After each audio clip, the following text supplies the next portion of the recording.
ஞானானந்தமயம் தேவம் நிர்மலஸ்படிகாகிருதிம் ஆதாரம் சர்வ வித்யானாம் ஹயக்ரீவம் பாஸ்மகே. நெக்ஸ்ட் ஜென் யூடியூப் சேனல் நேயர்களுக்கு அஸ்ட்ரோ கேஎஸ் ஐயங்காரின் பணிவான நமஸ்காரங்கள். விஸ்வாவசு வருஷம் ஆவணி மாதம் 17/8/2025 16/9/2025 வரலும் உண்டான நாட்கள்.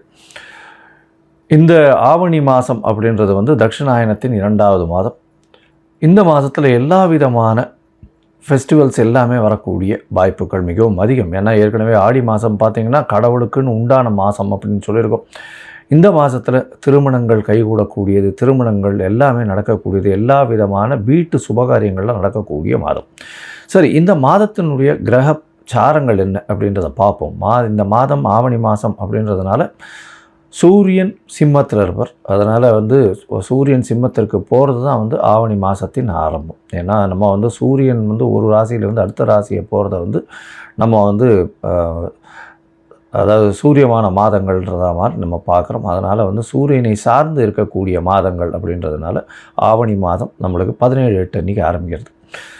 சரி, இந்த மாதத்தில் வரக்கூடிய மாற்றங்கள், அதாவது மாத கிரகங்கள்னு சொல்லக்கூடிய சூரியன், செவ்வாய், புதன் மற்றும் சுக்கிரன் என்னென்ன மாற்றங்கள் ஏற்படுத்துறது அப்படின்னு பார்த்தாலேனா, இந்த மாதத்தில் சூரியன் ஆவணி அப்படின்றதுனால சிம்மத்திலையும், இந்த மாதத்தில் காலபுருஷ தத்துவத்தின் முதல் ராசியான மேஷ ராசியிலிருந்து 3வது இடம்னு சொல்லக்கூடிய மிதுனத்தில் சுக்கிரனும் குருவும் இருக்கா. 4வது இடம்னு சொல்லக்கூடிய கடகத்தில் புதன், 5வது இடத்துல கேதுவோடு சேர்ந்த சூரியன். இந்த மாதம் 6வது இடத்துல செவ்வாய் இருக்கார். 11ஆம் இடத்துல வக்கர சனி மற்றும் ராகு கும்பத்தில் இருக்கார். சரி, இந்த மாதத்தில் மாறக்கூடிய கிரகங்கள் அப்படின்னு பார்த்தோம்னா, இந்த மாதம் பிறந்து ஒரே வாரத்துக்குள்ளே, அதாவது புதனும் சுக்கிரனும் மாறுறார். முதல்ல சுக்கிரன் மாறுறார். அதாவது 21/8/2025 அன்றைக்கி சுக்கிரன் கடகத்துக்கு போகிறார். அதற்கு பிறகு 25ஆம் தேதி பார்த்தேடையானால் 25/8/2025 அன்றைக்கி புதன் கடகத்திலிருந்து அதாவது சிம்மத்துக்கு போகிறார். இந்த மாத கடைசியில், அதாவது 14ஆம் தேதி செவ்வாய் கன்னியிலிருந்து துலாத்துக்கு வர்றார். 14/9/2025 அன்றைக்கி. அதுக்கப்புறம் 15ஆம் தேதி சுக்கிரன் மறுபடியும் கடகத்திலிருந்து சிம்மத்துக்கு வர்றார். இதுதான் இந்த மாதத்தினுடைய மாற்றங்கள். சரி, இந்த மாதத்தில் வரக்கூடிய சில விசேஷ நாட்கள் என்ன அப்படின்னு பார்த்தோம்னா, முதல் விசேஷ நாள் அப்படின்னு பார்க்கும்போதே வாஸ்து நிதிரை விடக்கூடிய நாள். அது 22/8/2025 அன்றைக்கி. அதுவும் மத்தியானம் வாஸ்து நிதிரை விடுறார். அதாவது 2 மணி 31 நிமிஷத்துலேருந்து 4 மணி 1 நிமிஷம் வரலாம், 1.5 மணி நேரம் 90 நிமிஷம். இந்த 90 நிமிஷத்தை 5ஆல் வகுத்து 18 நிமிஷமாக பிரிச்சுண்டு அவர் கண் விழித்து அவர் என்ன சொல்கிறது, காலை கடன்கள் முடிக்கக்கூடிய காலகட்டம் ஒரு 18 நிமிஷம். அதற்கு பிறகு அவருடைய ஸ்நானம் 18 நிமிஷம், பூஜை செய்வது 18 நிமிஷம், அதற்கு பிறகு போஜனம் உண்ணுவதும் 18 நிமிஷம், அப்புறம் தாம்பூலம் தரிப்பது 18 நிமிஷம்னு இப்படி பிரிகிறாங்க.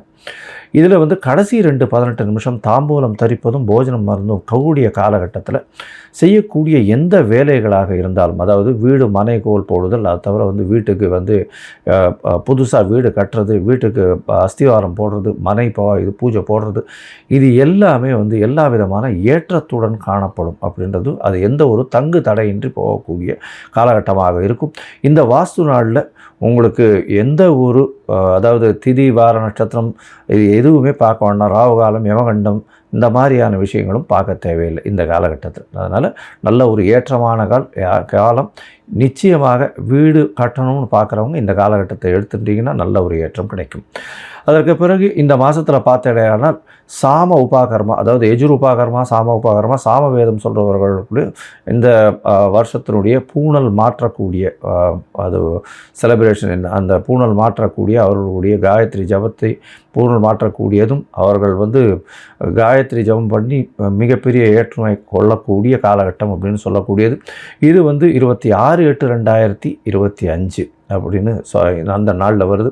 அதற்கு பிறகு பார்த்தாலேயானால் வாமன ஜெயந்தி வரக்கூடிய நாள் 4/8/2025 அன்றைக்கி வாமன ஜெயந்தி. அதற்கு பிறகு 5ஆம் தேதி அன்னைக்கு ஸ்ரவண நட்சத்திரம், ஸ்ரவண விரதம் சொல்லக்கூடியது. அதற்கு பிறகு 7/9 அன்றைக்கி பௌர்ணமி. இந்த வாட்டி பௌர்ணமி பார்த்தாலேயானால் கிரகணம் வரும்.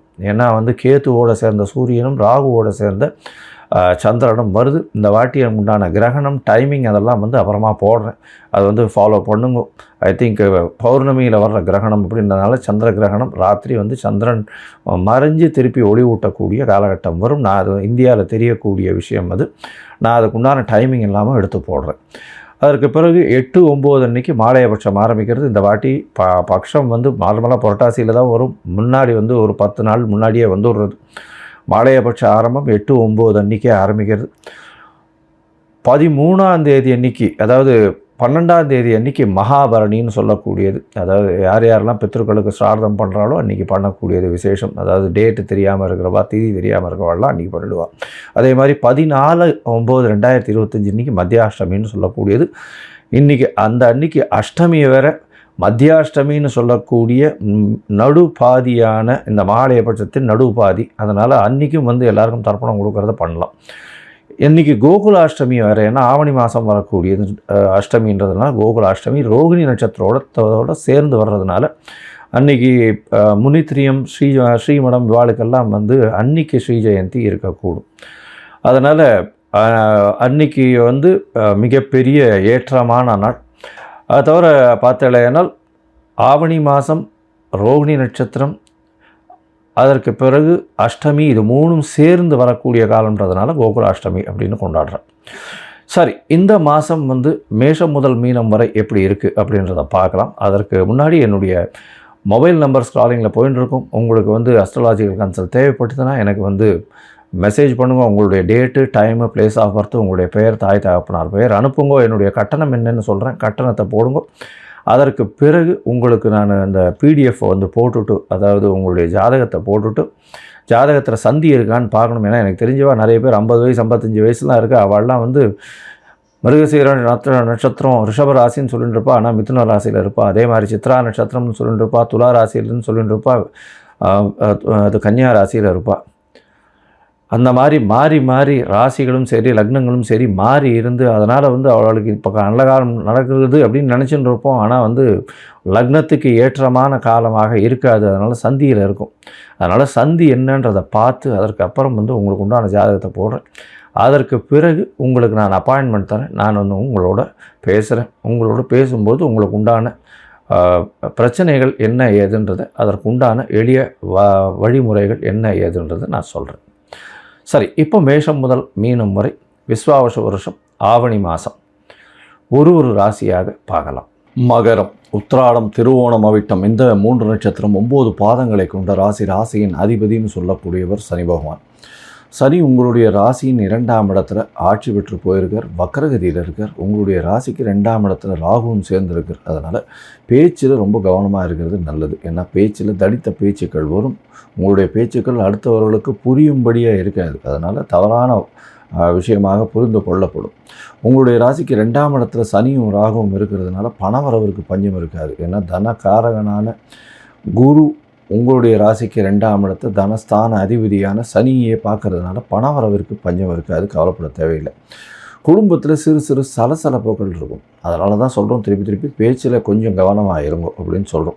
உங்களுடைய ராசிக்கு பார்த்தீங்கன்னா இந்த விஸ்வாவசு வருஷம் ஆவணி மாதம், அதாவது 17/8/2025 16/9/2025 வரலும் உண்டான காலகட்டத்தில், அதாவது ஆவணி மாதம் அப்படின்னு சொல்லக்கூடிய காலகட்டத்தில் பார்த்தீங்கன்னா பொதுவாகவே நான் அதாவது இந்த மாத கிரகங்கள்னு சொல்லக்கூடிய சூரியன், செவ்வாய், புதன் மற்றும் சுக்கிரன், இந்த 4 கிரகங்களினுடைய மாறுதல்களை வச்சு தான் வந்து இந்த மாதத்தினுடைய பலன்களை சொல்லுவோம். இந்த மாதத்தில் உங்களுடைய ராசிக்கு 8ஆம் இடத்துல சூரியன் ஆட்சி பெற்றிருக்கார்.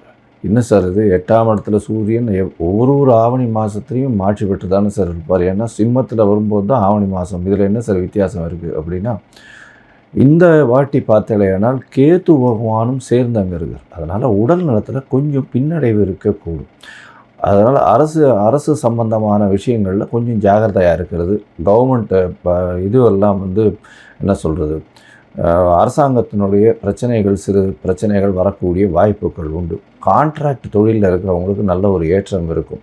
மறைமுக வருமானம், அதை தவிர வந்து துப்புரவு தொழிலாளர்களை வச்சு வருமானம், அதை தவிர எலக்ட்ரிசிட்டி, இரும்பு சம்பந்தமான மின்காந்தம் சம்பந்தமான விஷயங்கள்லாம் வந்து வியாபாரங்கள் கொஞ்சம் அதிகமாகவே இருக்கக்கூடிய வாய்ப்புகள் நிச்சயமாக உண்டு. இந்த மாதத்தில் பார்க்கும்பொழுது அரசாங்கத்திலிருந்து சிறு சிறு தொல்லைகள் வரக்கூடிய வாய்ப்புகள் உண்டு. ஏன்னா 8ஆம் இடத்துல ஆட்சி பெற்ற சூரியன் இருந்தாலும் 8ஆம் அதிபதி 8ஆம் இடத்துல இருந்தாலும் கேதுவினுடைய சம்பந்தம் இருக்கிறதுனால பிரச்சனைகள் வரும். உடல்நிலையில் பின்னடைவு இருந்தாலும் பெரிய பிரச்சனைகள் இருக்கிறதுக்கு வாய்ப்புகள் இல்லை. அதனால் உடல்நலத்தை கண்ணும் கருத்துமாக பார்த்துக்கிறது மிகவும் நல்லது. வைத்தியரிடம் போய் பார்த்துட்டு வர்றது ரொம்பவும் நல்லது. இந்த மாதம் பார்த்தலையானால் உங்களுடைய ராசிக்கு 6ஆம் இடத்துல சுக்கிர பகவான் ஆரம்பித்தாலும் ஒரே வாரத்தில் 7ஆம் இடம் போய்ட்டு 7ஆம் இடத்துல போகும்போது சப்தமத்தில் சுக்கிரன் இருக்கிறதுனால எதிர்பாலினத்தவர் மூலியமாக ஒரு ஈர்ப்பு இருக்கக்கூடிய வாய்ப்புகள் நிச்சயமாக உண்டு. அது தவிர பார்க்கும்பொழுது உங்களுக்கு திருமணத்துக்கு பார்த்து கொண்டிருந்தால் இந்த காலகட்டத்தில் திருமணம் நிச்சயமாக கைகூடக்கூடிய வாய்ப்பு உண்டு. என்ன சார் இது குரு பார்வையே இல்லையே, அப்புறம் எப்படி சார் ஆகும்? சுக்கிரன் களத்திர காரகன்னு சொல்கிறவர் சப்தமத்தில் வந்து இருக்கிறது பெரிய விசேஷம். இதன் மூலியமாக உங்களுக்கு நிச்சயமாக திருமண பாகியம் ஏற்படும். உங்களுடைய தசாபுக்தியும் கை கொடுத்ததேயானால் இந்த காலகட்டத்தில் பார்த்தலையானால் உங்களுடைய ராசிக்கு உண்டான 6ஆம் அதிபதி அவர் 8ஆம் இடத்துக்கு போகிறார். 6ஆம் அதிபதி 8ஆம் இடத்துக்கு போகிறது ரொம்பவும் விசேஷம். வேலை சம்பந்தமாக வெளியூர் வெளி மாநிலம் போயிட்டு வரக்கூடிய வாய்ப்புகள் வரும். ஏன்னா ஷார்ட் ட்ரிப் போயிட்டு வரக்கூடிய மறைந்து இருந்த இடத்துலேருந்து பண வரவு அதிகமாக இருக்கும். ரேஸு லாட்ரி அந்த மாதிரியான விஷயங்கள், ஷேர் மார்க்கெட் இந்த மாதிரி விஷயங்களில் திடீர் பண வரவுகள் வரக்கூடிய வாய்ப்புகள் நிச்சயமாக உண்டு. ராசிக்கு 6ஆம் அதிபதி அப்படின்னு சொல்லக்கூடியவரே 8ஆம் இடத்துல போய் வந்து மறைகிறார். ஆனால் புதனுக்கு மறைவு கிடையாதுன்னு சொல்கிறது ஜோதிட சாஸ்திரம். அதனால் வந்து 8ஆம் இடத்துல மறைந்தாலும் நிச்சயமாக ஒரு நல்ல ஏற்றம் இருக்கக்கூடிய வாய்ப்புகள் உண்டு. உங்களுடைய ராசிக்கு 4ஆம் இடத்து அதிபதியான செவ்வாய் 9ஆம் இடத்துல இந்த மாதம் மொத்தம் இருக்கார். கடைசியில் ஒரு 14ஆம் தேதி தான் மாறுறாரு. அதனால் இந்த மாதம் மொத்தமே 9ஆம் இடத்துல போய் இருக்கிற ஒரு கேந்திராதிபதி திரிகோணத்தில் போய் இருக்கிறது விசேஷம். தாயின் உடல்நலத்தில் நல்ல ஒரு ஏற்றம் இருக்கும். இருப்பினும் தந்தையின் உடல்நலத்தில் சற்று பின்னடைவு இருக்கக்கூடிய வாய்ப்பு உண்டு. எதனால் அப்படின்னா தந்தை காரகன்னு சொல்லக்கூடிய சூரியனும் 8ஆம் இடத்துல கேது சம்பந்தத்தில் இருக்கிற 9ஆம் இடத்துல போய் செவ்வாய் இருக்கிறது புதன் வீட்டில் அந்த அளவு விசேஷத்தை கொடுக்காரு. அதனால் மொத்தத்தில் பார்க்கும்போது இந்த மகர ராசிக்காரர்களுக்கு ஏற்றமான காலமாக இருக்கும். இருப்பினும் உடல் நலத்தில் சற்று பின்னடைவு இருக்கக்கூடிய வாய்ப்புகள் நிச்சயமாக உண்டு. பேச்சில் கொஞ்சம் கவனமாக இருக்கிறது நல்லது. திருமணம் கைகூடக்கூடிய வாய்ப்புகள் நிச்சயமாக இருக்கும். புதிய கடன் அமையக்கூடிய வாய்ப்புகள் உண்டு. கடனை திருப்பிக்கூடிய கொடுக்கக்கூடிய வாய்ப்புகளும் நிச்சயமாக இருக்கும். போட்டித் தேர்வில் நல்லபடியான வெற்றி இருக்கக்கூடிய வாய்ப்பு உண்டு. மாணவர்களுக்கு நல்ல ஒரு ஏற்றம் இருக்கும். வெளிநாடு போய் படிக்கக்கூடிய பாக்கியம் நிச்சயமாக இருக்கும். ஏன்னா 4ஆம் அதிபதி 9ஆம் இடத்துல இருக்கிறதுனால வெளிநாட்டில் போய் படிக்கணும்னு பார்க்குறவங்க நிச்சயமாக வெளிநாடு போய் படிக்கக்கூடிய வாய்ப்புகள் உண்டு. தாயின் உடல்நிலையில் நல்ல ஒரு ஏற்றம் இருக்கும். தந்தையின் உடல்நிலையில் சற்று பின்னடைவு இருக்கக்கூடிய வாய்ப்புகள் நிச்சயமாக உண்டு. புதிய வேலை கிடைக்கக்கூடிய வாய்ப்புகள் உண்டு. அதை தவிர வந்து புதிய தொழில் விஷயத்தில் பார்த்தடையானால் சிறு சிறு பின்னடைவு இருக்கக்கூடிய வாய்ப்புகள் நிச்சயமாக இருக்கும். பார்ட்னர்ஷிப் தொழிலில் நல்ல ஒரு ஏற்றம் இருக்கக்கூடிய வாய்ப்புகள் நிச்சயமாக உண்டு. ஏன்னா பார்ட்னர்ஷிப் தொழில் 10ஆம் அதிபதி 10க்கு 10ஆம் இடத்துல போய் இருக்கிறது ரொம்பவும் விசேஷம். அதாவது சுக்கிரன் சப்தமத்தில் இருக்கிறதன் மூலியமாக நல்ல ஒரு ஏற்றத்தை கொடுக்கக்கூடிய காலகட்டமாக அமையப்போகுது. அதனால் வந்து சொந்த தொழில் செய்பவர்களுக்கு பெரிய ஏற்றம் கிடைக்கக்கூடிய காலகட்டமாக இருக்கும். இந்த காலகட்டத்தில் பார்த்தீங்கன்னா நீங்கள் சில நாட்கள் நகர்த்தி வைக்கிறது நல்லது. அது சந்திராஷ்டம நாட்கள்னு சொல்கிறோம். அந்த சந்திராஷ்டம நாட்கள் மகர ராசிக்காரர்களுக்கு 23/8/2025 25/8/2025 வரலும் இருக்கக்கூடிய காலகட்டம். இந்த மகர ராசிக்காரர்கள் சட்டம் ஒழுங்கு மற்றும் இந்த கோர்ட்டு இந்த மாதிரியான விஷயங்களில் இருக்கிறவங்க, போலீஸ் இந்த மாதிரியான விஷயங்களில் இருக்கிறவங்க, துப்புரவு தொழிலாளர்களை இது பண்ணுறவங்க, மேனேஜ் பண்ணுறவங்க, கான்ட்ராக்டு சிவில் கான்ட்ராக்டு இதெல்லாம் வந்து பண்ணுறவங்க, சிமெண்ட்டு என்ஜினியரிங் இந்த மாதிரியான விஷயங்கள்லாம் வந்து பண்ணுறவங்களுக்கு நல்ல ஒரு ஏற்றமான காலம். இந்த காலத்தில் நீங்கள் வந்து காலபைரவரை தேய்பிரை அஷ்டமியில் போய் நிச்சயமாக ஒரு வழக்கு ஏற்றிட்டு வாங்க. தேங்காயை உடைச்சி உள்ளே இருக்கிற தண்ணியை கொட்டிட்டு நல்லெண்ணெயை போட்டு துணி திரி போட்டு ஏற்றிட்டு வாங்க. நல்ல ஒரு ஏற்றம் கிடைக்கும். பிரச்சனைகள் எதுவாக இருந்தாலும் சூரியனை கண்ட பனி போல நிச்சயமாக உங்களுக்கு அது இருக்கும் இடமே தெரியாமல் போகும்.